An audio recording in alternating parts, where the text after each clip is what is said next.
اکثر لوگ دعا کرتے ہیں اور اس دعا کے قبول نہ ہونے پر بہت پریشان ہوتے ہیں اور جلد ہی مایوس ہو کر دل ہار بیٹھتے ہیں۔ حالانکہ انسان یہ نہیں جانتا کہ اللہ کسی کی دعا رد نہیں کرتا، اس کی قبولیت کے بھی کچھ اشارے ہوتے ہیں۔ میں جانتا ہوں کہ جب ہم مشکل میں ہوتے ہیں اور ہمت ہارنے کے قریب ہوتے ہیں تو اکثر یہ بات سوچتے ہیں کہ اللہ کہاں ہے۔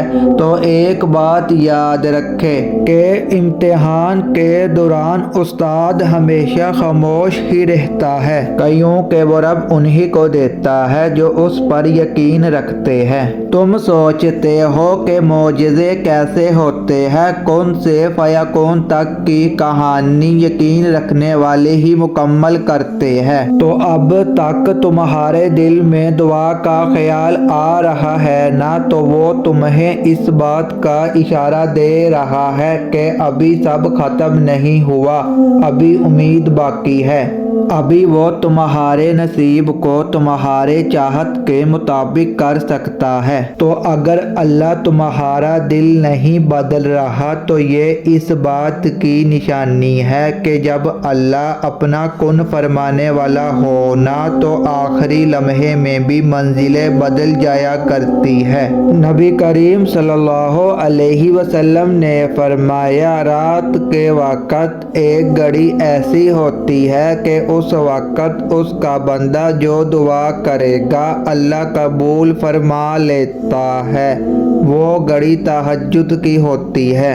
اگر اللہ تمہیں تہجد کی توفیق دے رہا ہے تو یہ اس بات کی واضح نشانی ہے کہ آنے والے وقت میں معجزے تمہارے منتظر ہیں۔ اگر تمہاری کوئی دعا تڑپ کر بار بار مانگنے پر بھی قبول نہ ہو تو جان لو کہ اللہ تمہاری مانگی جانے والی کچھ دعاؤں کو اپنے پاس رکھ لیتا ہے تاکہ بہترین وقت میں تمہیں عطا کر سکے۔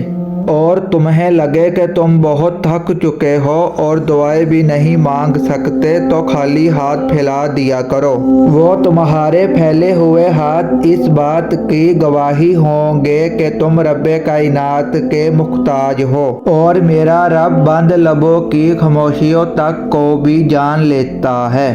تم بس اپنے رب پر بھروسہ رکھو، وہ تمہاری دعاؤں کو کبھی رائیگاں نہیں جانے دے گا انشاءاللہ۔ اگر آپ چاہتے ہیں کہ آپ کو مفید اور سچی تعلیمات روزانہ ملے جس سے آپ کی آخرت بھی سنور جائے تو ہمارے پیج کو لائک اور سبسکرائب لازم کریں۔ شکریہ۔